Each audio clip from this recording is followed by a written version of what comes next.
El libro del profeta Habacuc. Él vivió durante las últimas décadas del reino del sur de Israel y era una época de injusticia e idolatría. Él vio en el horizonte la creciente amenaza de Babilonia y esas no eran buenas noticias para nadie. Pero a diferencia de otros profetas, Habacuc no acusa a Israel. Ni siquiera habla al pueblo de parte de Dios. Más bien, todas sus palabras están dirigidas a Dios personalmente. Y el libro habla acerca de la lucha personal de Habacuc, su travesía personal al tratar de creer que Dios es bueno a pesar de tanta maldad y tragedias en el mundo. Así que las palabras de Habacuc son en realidad poemas de lamento y son muy similares a los lamentos que encuentras en el libro de Salmos. El poeta presenta una queja y luego dirige la atención de Dios al sufrimiento y a la injusticia en el mundo, demandándole que haga algo. De hecho, saber acerca de este lamento es clave para entender el diseño y el mensaje de este breve libro. Los capítulos 1 y 2 se enmarcan como una discusión que va y viene entre Habacuc y Dios, y el profeta presenta dos quejas a las que Dios ofrece dos respuestas. Su primera queja es que la vida en Israel se ha vuelto horrible. La Torá es ignorada, lo que resulta en violencia e injusticia, y todo esto es tolerado por los líderes corruptos de Israel. Y Habacuc está clamando, pidiéndole a Dios que haga algo, pero nada parece cambiar. Pero luego, de repente, Dios responde diciendo que Él está muy consciente de la corrupción de su propio pueblo, Israel, y que está convocando a los ejércitos de Babilonia para dejar que su justicia caiga sobre Israel. Y de manera muy similar al mensaje de Miqueas o de Isaías, Dios dice que usará este terrible imperio para devorar a Israel por su injusticia y su maldad. Pero Habacuc tiene un problema con esta respuesta, así que ofrece su segunda queja.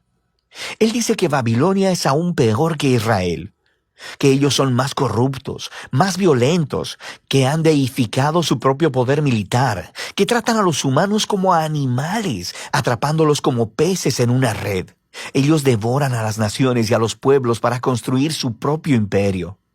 Así que Habacuc dice, ¿cómo puedes tú, un Dios santo, usar esas naciones tan corruptas como tus instrumentos en la historia?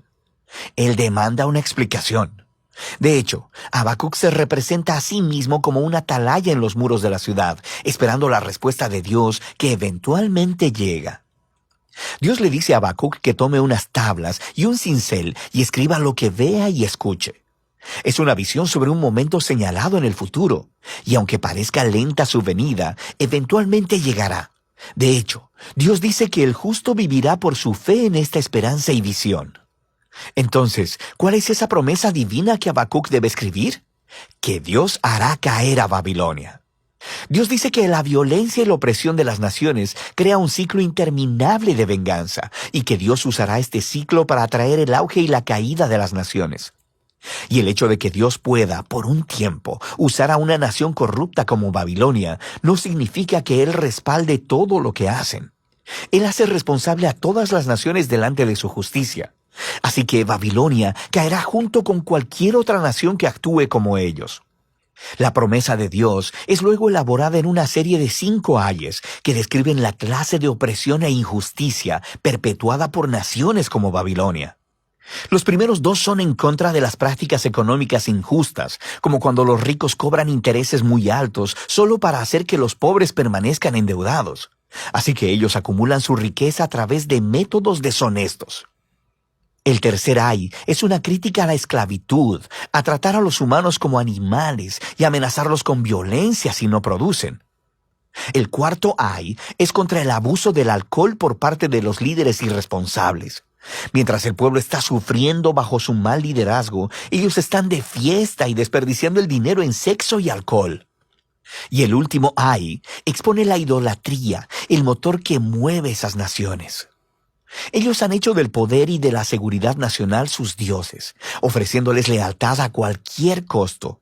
Así que el pueblo se convierte en esclavo de su propio imperio nacional. Ahora, las prácticas que se describen aquí no suceden únicamente en Babilonia, pero esto es parte de la cuestión. Dada la condición humana, la mayoría de las naciones eventualmente se convertirán en una Babilonia. Y así es como la respuesta de Dios a Habacuc en este libro se convierte en la respuesta de Dios a todas las generaciones posteriores, para cualquiera que viva en un mundo gobernado por otras Babilonias. Pero deja en el aire la pregunta, ¿Dios permitirá que este ciclo, el auge y la caída de los imperios similares a Babilonia, continúe para siempre? Y el capítulo 3 trata sobre esa pregunta. Se nos dice que esta es una oración de Habacuc, y comienza con Habacuc rogándole a Dios que actúe en el presente, como lo ha hecho en el pasado, haciendo caer a las naciones corruptas. Lo que sigue es un poema muy antiguo. Primero describe una poderosa y aterradora aparición de Dios. Es muy similar a los poemas introductorios de Miqueas y Nahum, y similar a la aparición de Dios en el monte Sinaí, en el libro de Éxodo. Tenemos nube, fuego y temblor. Cuando el Creador aparezca para confrontar la maldad humana, todo el mundo estará poniendo atención. Habacuc luego continúa describiendo esta futura derrota del mal como un futuro éxodo, justo como cuando Dios vino como guerrero y abrió en dos el mar en su batalla contra Faraón. Habacuc dice que Dios traerá su juicio sobre la cabeza de la casa del impío. Así que Faraón, al igual que Babilonia, se ha convertido aquí en un arquetipo de las naciones humanas violentas. Pero al mismo tiempo, se nos dice que cuando Dios confronte la maldad, Él salvará a su pueblo y a su ungido. Es una referencia al rey del linaje de David. Así que en este poema, la historia del éxodo en el pasado se ha convertido en una imagen del éxodo del futuro que Dios producirá. Él derrotará la maldad una vez más y hará caer a los faraones y a las Babilonias de este mundo. Él traerá justicia a todos los pueblos y rescatará a los oprimidos y a los inocentes. Y esta es la esperanza que hace que Habacuc pueda concluir el libro con una alabanza llena de esperanza. Incluso si el mundo está desmoronándose con hambrunas o sequías, o guerras, o lo que sea, Él elegirá confiar y gozarse en las promesas del pacto de Dios. Así que Habacuc, hacia el final de su libro, se convierte en un ejemplo resplandeciente de cómo el justo vive por la fe.